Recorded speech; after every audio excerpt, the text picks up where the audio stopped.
কি ভাবছেন, কি দেখছেন? এরকম যদি একটা মাছের ঝোল করতে পারেন তাহলে কিন্তু সবাই বাহ বাহ করবে।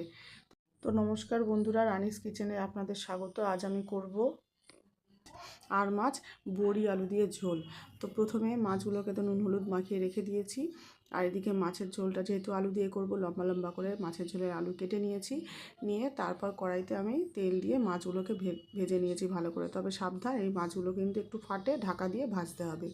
তারপর সেই তেলের মধ্যেই, মাছ ভাজা আমার হয়ে গেছে, সেই তেলের মধ্যেই আমি বড়িগুলোকেও ভেজে তুলে রাখবো। বড়িগুলোকে একটু লাল লাল করে ভেজে তুলে রাখবো। তারপর সেই তেলের মধ্যেই আমি দেবো হচ্ছে একটু জিরে ফোড়ন, সাদা জিরে ফোড়ন, কালো জিরে দিলেও হয়, কোনো অসুবিধা নেই। তারপর আলুগুলোকে দিয়ে একটু লাল লাল করে ভেজে নিয়ে এর মধ্যে একে একে মশলাগুলো দিয়ে দেবো। নুন, হলুদ, লঙ্কার গুঁড়ো আর জিরের গুঁড়ো একটু এর মধ্যে দেবো। আর যে বাটা মশলাটা করেছিলাম সেটা হচ্ছে পেঁয়াজ আর টমেটো। এর মধ্যে কোনো আদা রসুন আমি দেবো না, আমি মাছে আদা রসুন দিই না, খুব কম। তারপর ভালো করে মশলাটা কষিয়ে নেওয়ার পালা। ভালো করে মশলাটা কষিয়ে নিতে হবে একটু জল দিয়ে, ঢাকা দিয়ে।